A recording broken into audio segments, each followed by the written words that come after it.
I'm Alice, and I was just weeks away from my wedding when everything changed. One night, I was out with my friends, celebrating what was supposed to be the start of a new chapter. Laughter filled the air, glasses clinked, and wedding stories were shared. Then someone brought up a relationship loyalty test. A friend who had caught her fiancé cheating just before their wedding. It was shocking, heartbreaking. I wasn't worried. Ryan was different. He loved me, respected me. I trusted him completely. But Samantha, my best friend, smirked and said, "If you're that sure, why not test him?" It started as a joke. But that joke became the worst mistake of my life. The cafe was buzzing with warmth, the soft hum of conversation blending with the clinking of cups and laughter that came in bursts from different corners of the room. The scent of roasted coffee beans and vanilla lingered in the air, mixing with the subtle perfume of my friends as we huddled around our usual corner table. A girls' night out before my wedding. A chance to unwind before I became someone's wife. I had never felt happier. Everything was perfect. Ryan and I had been together for 5 years, and I was about to marry the man I loved, the one who made me feel safe, cherished, the one I trusted without question. Samantha sat across from me, twirling her straw in her iced coffee, her sharp eyes scanning the table. She had always been the bold one, the friend who said things no one else dared to say. "You're glowing, Alice." "Almost makes me sick," she teased, smirking. I laughed, shaking my head. "Almost?" She raised a perfectly arched brow. "I mean, who wouldn't be jealous? You're marrying Mr. Perfect." That set off a chain reaction of giggles, but then Michelle, sitting beside me, sighed, a heavy, weighted sigh that immediately shifted the energy at the table. "I thought I was too," she murmured, her fingers tracing the rim of her untouched cappuccino. We all turned to her. Something in her voice felt off. She exhaled slowly, then said the words that silenced the table. "James cheated on me." The world around us blurred, the warmth of the cafe suddenly feeling too tight, too suffocating. "What?" I blinked, convinced I had misheard her. Michelle's eyes were tired, dark circles evident even beneath her makeup. A week before the wedding, I found out. It was like a thunderclap in the middle of a peaceful sky. The rest of the girls reacted immediately. Gasps, curses, hands reaching out for hers in comfort. My stomach twisted. Michelle and James had been together almost as long as Ryan and me. They were supposed to be solid, a sure thing. "What happened?" I asked, my voice barely above a whisper. She gave a humorless laugh, shaking her head. "You know how people say trust your gut? Turns out, mine was right all along, but I ignored it, and when I finally checked his phone, the truth was staring me in the face." I swallowed hard, my own hands tightening around my cup. The weight of her words settled in my chest like lead. Samantha, ever the realist, leaned back in her seat, arms crossed. "And this is exactly why men should be tested." I rolled my eyes. "Oh, come on. Not all men cheat." "Maybe not," she admitted, "but how do you know unless you check?" I scoffed, shaking my head. "I don't need to check. Ryan would never do that to me." The conviction in my voice was unshakable. Samantha's smirk widened. "Then prove it." I raised a brow. "Excuse me?" "If you're that sure," she said, stirring her drink lazily, "then let's put it to the test. A little relationship loyalty test, just for fun." The table erupted into a mix of laughter and protests, half of them entertained, the other half scandalized. "That's ridiculous," I said, shaking my head. Michelle, still raw from her own heartbreak, whispered, "I thought James would never do that to me either." A chill ran down my spine. It was absurd, it was unnecessary, it was ridiculous, and yet, something inside me wavered. Samantha saw it. Her smirk turned knowing. "Relax, Alice. It's just a joke. Ryan will pass, and then you get to say I told you so forever." I let out a breath, trying to shake off the unease. It was just a game, a harmless, stupid little game. And if anything, it would prove what I already knew, that Ryan was nothing like James, that I had nothing to worry about. I found myself nodding. "Fine, let's do it." Samantha's eyes gleamed. Perfect. The plan was simple. Samantha would go to the bar Ryan frequented, strike up a conversation and flirt, just a little. Nothing too aggressive, nothing too obvious. Just enough to see how he'd react. I'd be there, watching from a safe distance. The perfect test. The perfect way to prove Ryan's loyalty. As we left the cafe that night, I told myself I had nothing to worry about. I thought this would confirm that Ryan was the man I believed him to be. I had no idea I had just set fire to everything I had built. The bar was dimly lit, the air thick with the scent of whiskey, perfume, and the faint traces of cigar smoke lingering from some distant corner. Laughter, clinking glasses, and soft jazz notes hummed in the background, creating a false sense of comfort. From where I sat, tucked into a shadowed booth near the bar, I had the perfect vantage point. Close enough to observe, but far enough to stay unnoticed. Samantha walked in first, her figure illuminated briefly by the neon glow at the entrance. She looked different tonight, sleek, poised, effortlessly alluring. A black satin dress hugged her curves, her hair cascading over her shoulders in waves. She was the kind of woman who turned heads without trying. And Ryan was already at the bar, nursing a drink, his back half turned as he chatted with the bartender, completely unaware of what was coming. I took a deep breath, calming the nerves that had no reason to exist. This was a game, a test with only one possible outcome. Ryan would pass. He would shut Samantha down, and I'd laugh at how ridiculous this had been. Samantha moved with calculated ease, sliding onto the bar stool next to him as though it was the most natural thing in the world. She didn't look at him immediately, a classic move, creating intrigue without desperation. The bartender, a middle-aged man with a sharp gaze, recognized her first. "What'll it be tonight?" Samantha's lips curved into a slow, lazy smile. "Surprise me." That was when Ryan finally looked at her. His reaction was as expected, a flicker of recognition, followed by polite surprise.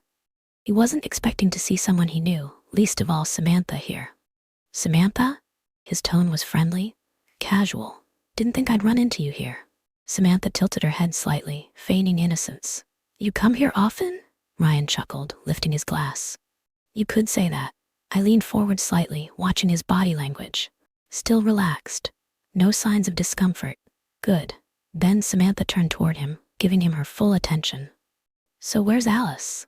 The question was casual, but the weight of it clawed at my gut. Ryan barely hesitated. "She's at home." A cold pressure settled in my chest. I sat right there, just a few feet away. Why did he lie? Samantha swirled her drink, pretending not to notice the shift. "Ah, gotcha. Giving the groom some space before the big day?" Ryan smiled. It wasn't guilt. It wasn't nervousness. It was easy, natural, like lying came effortlessly. My fingers dug into the fabric of my dress, my pulse ticking faster. It had to be nothing, a meaningless answer. Maybe he didn't want questions. Maybe he just wanted a quiet drink without explaining things. Samantha didn't push. Not yet. She let the silence settle just long enough before offering a playful smirk. "You know, it's a shame you're off the market." Ryan raised an eyebrow, amusement flickering across his face. "Oh yeah? I mean, a man like you?" She gave a slow, deliberate glance, letting her gaze linger just long enough. "Tall, successful, charming, women must throw themselves at you." It was bait, a perfect setup. I waited for the response I knew was coming. A scoff, a shake of the head, a firm declaration that he wasn't interested, that he had everything he needed with me. Instead, he chuckled. He didn't shut her down, didn't push back, didn't even disagree. A cold weight settled in my stomach. Then Samantha leaned in, just slightly, lowering her voice like she was sharing a secret. "Seriously though, don't tell me you've never thought about it." Ryan took a slow sip of his drink, a pause stretching between them. Then with a small, almost imperceptible shrug, he said it. "Who knows?" My heart stopped. Not "I love Alice," not "I'd never do that to her," not even a dismissive laugh to brush it off. Just, "Who knows?" A flicker of something passed over Samantha's expression. Amusement, maybe, or triumph. But my vision blurred as reality cracked open in front of me. This wasn't a misunderstanding. This wasn't a joke. Ryan had just proven that he wasn't the man I thought he was, and I had just witnessed it with my own eyes. Samantha tilted her head slightly, eyes gleaming under the soft glow of the bar lights. She wasn't in a rush. She had him exactly where she wanted him, comfortable, intrigued, and just careless enough to let his guard down. Ryan swirled the last of his whiskey in his glass, gaze flickering toward her before resting back on his drink. His posture was relaxed, almost lazy, like a man who had no idea he was walking straight into a trap. I watched, frozen in place, my fingers wrapped tightly around the stem of my cocktail glass. My mind kept replaying his words from earlier. "She's at home." That one lie had cracked something inside me, but I wasn't ready to let it shatter completely. Samantha leaned in slightly, lowering her voice just enough to make the conversation feel intimate. If I weren't Alice's friend, would things be different? It was subtle. A calculated question. Ryan paused barely a second, but I caught it. That flicker of hesitation. The moment his mind raced through scenarios, weighing options. Then he exhaled a quiet laugh, tilting his head toward her. You're really asking me that? Samantha shrugged, sipping her drink. Just curious. Ryan ran a hand through his hair, his lips quirking up into a smirk. I mean, yeah, maybe. The air in my lungs turned to stone. Maybe. He didn't even try to deny it. He didn't say no. He didn't say I love Alice. He didn't say, this is ridiculous. He said, maybe. Samantha played along, unfazed, her expression unreadable. So what stopped you? Ryan let out a short chuckle, shaking his head. You know why. Tell me, he sighed, as if the answer was so obvious it barely needed to be said. You're Alice's best friend. I respect that.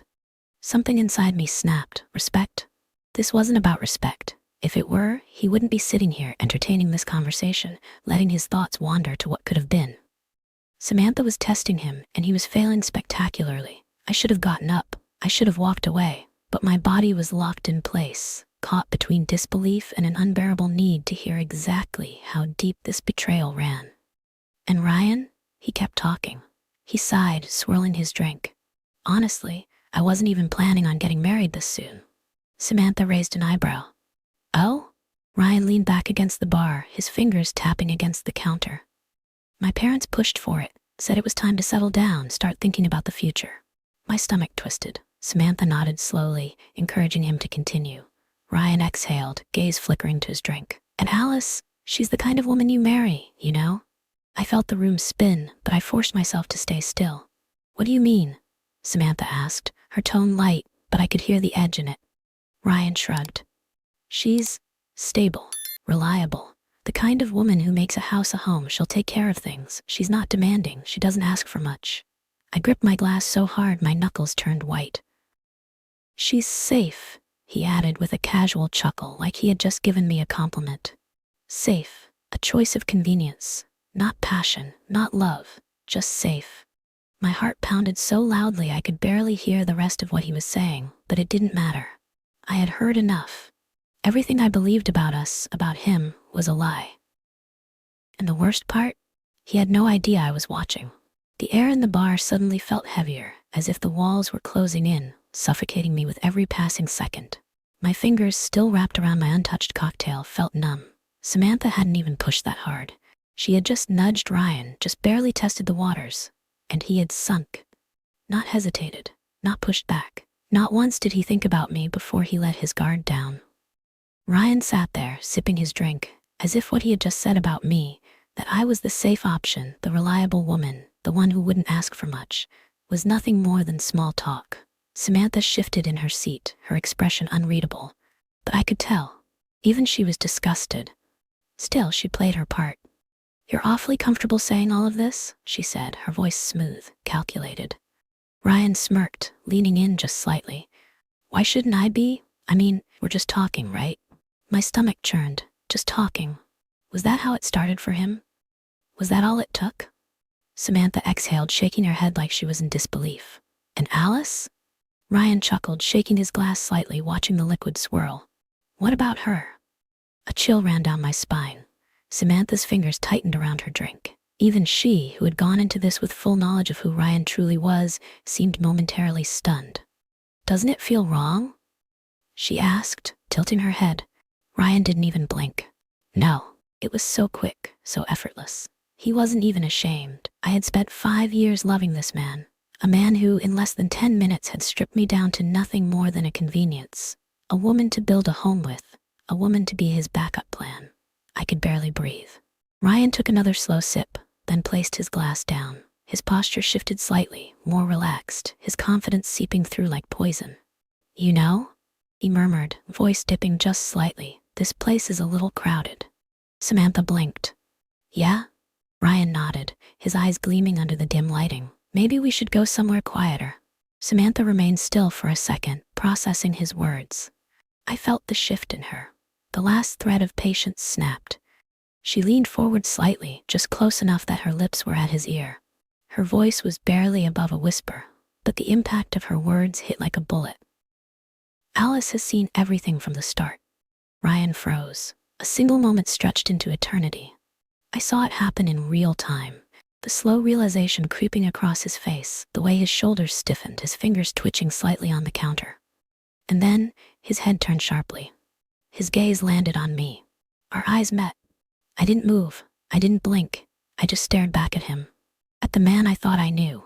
The man who had held my hand, whispered promises of forever, convinced me that we were unbreakable. And yet, here we were. Ryan's face drained of color. His lips parted slightly, his body halfway turning toward me, as if he could still salvage this somehow. But there was nothing left to salvage. I slowly stood, smoothing down the fabric of my dress. My legs felt light, almost disconnected from my body. But my mind? Crystal clear.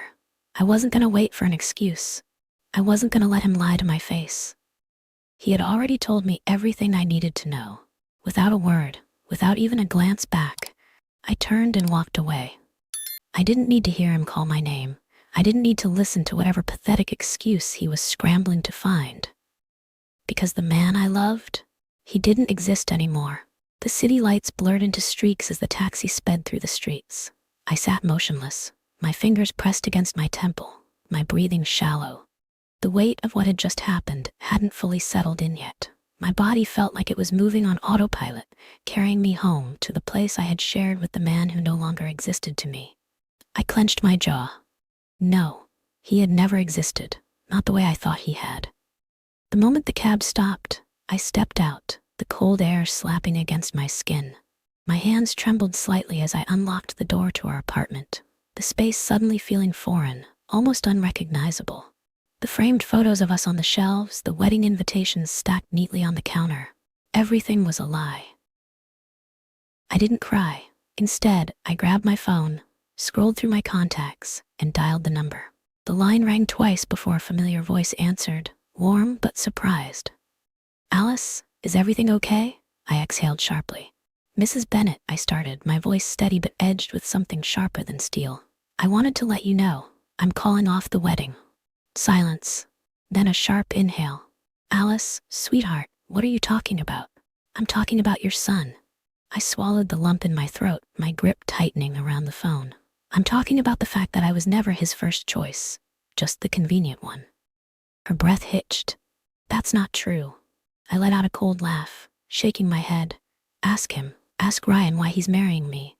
Alice, please, whatever this is, it can be fixed. You two love each other. I don't think he ever loved me, not in the way I thought.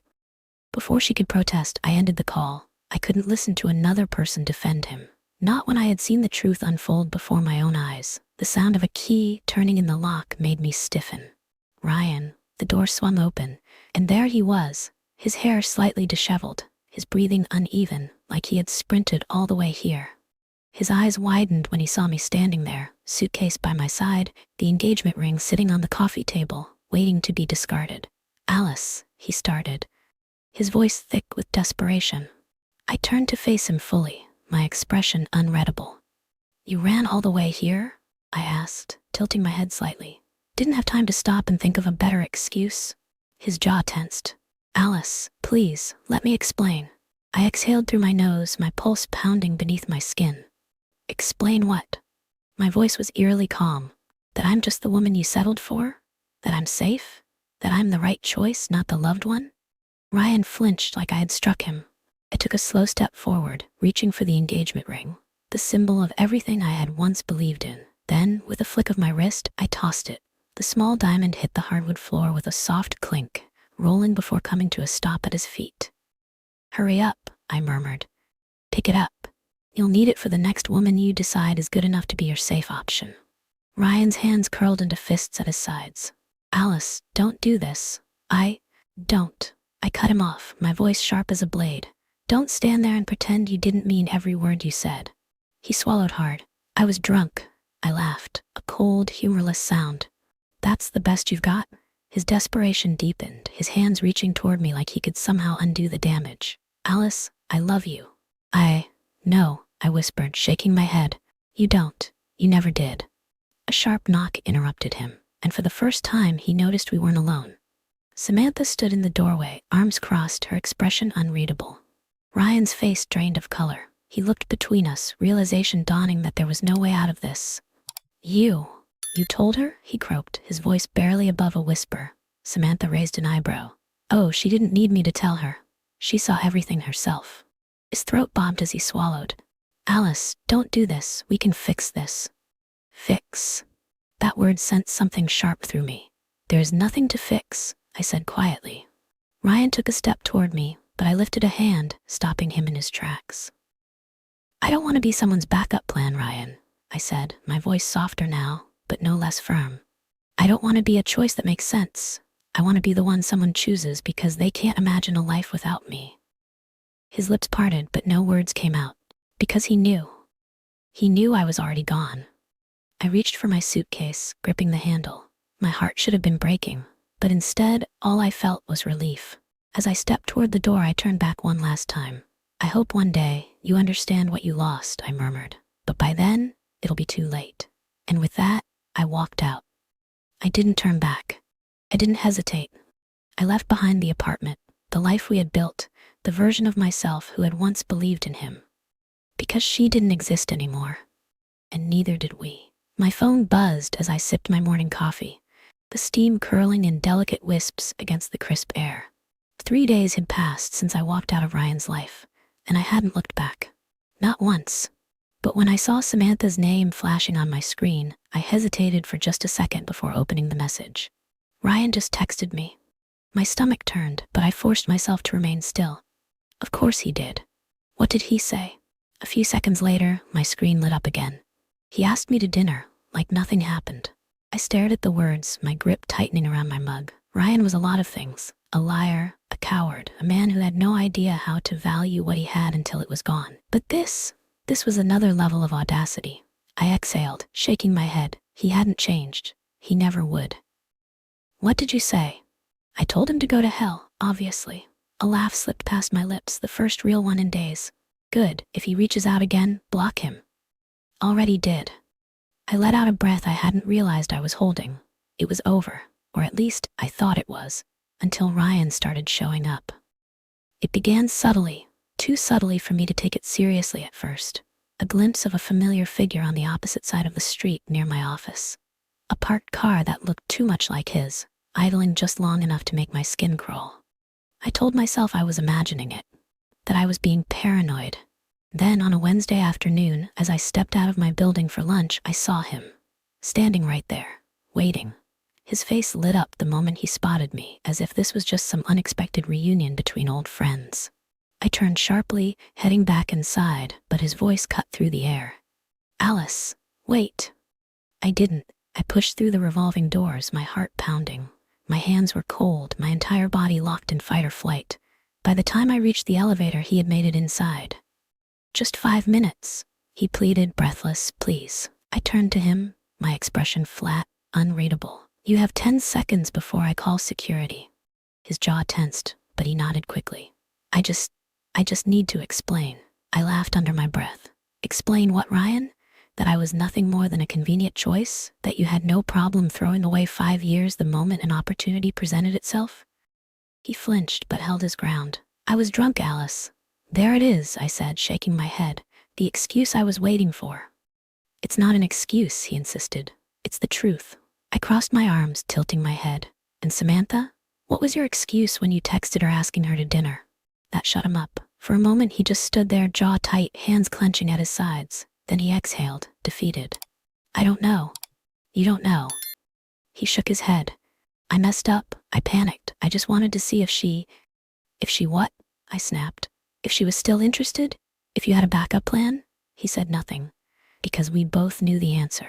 I let out a slow breath, forcing my voice to remain even. This is the last time we have this conversation, Ryan. His brows furrowed. Alice, I've already lost enough time on you. I cut him off. I don't owe you anything. Not a response, not forgiveness, and definitely not a second chance. The elevator doors opened. I stepped out without hesitation. I didn't look back. The next day, I walked straight to security and handed them a photo of him. If he lingers around here again, I said, voice firm, call the police. They nodded. Understood, ma'am. And just like that, Ryan disappeared. For good. But he wasn't done yet. The calls started 2 days later. First to me, numbers I didn't recognize, all going straight to voicemail. Then to my family. My mother answered once. Just once. And when she hung up, she blocked him. So did my father. So did my sister. One by one, he burned every last bridge until there was no way left to reach me. And that was how it ended. Not with closure. Not with a final confrontation. Just silence. A silence I had chosen. And one he would have to live with for the rest of his life. The weeks that followed were eerily quiet. No more unexpected appearances. No more phone calls. No more desperate attempts to pull me back into a life I had walked away from. Ryan was gone, not just from my life, but from my mind. At first, I kept waiting for something. Another pathetic excuse, another half-hearted apology, another sign that he couldn't handle the silence I had given him. But the silence stretched longer and longer, and soon I stopped thinking about when he would break it. Because it no longer mattered. One evening, as I was leaving the office, my phone buzzed in my pocket.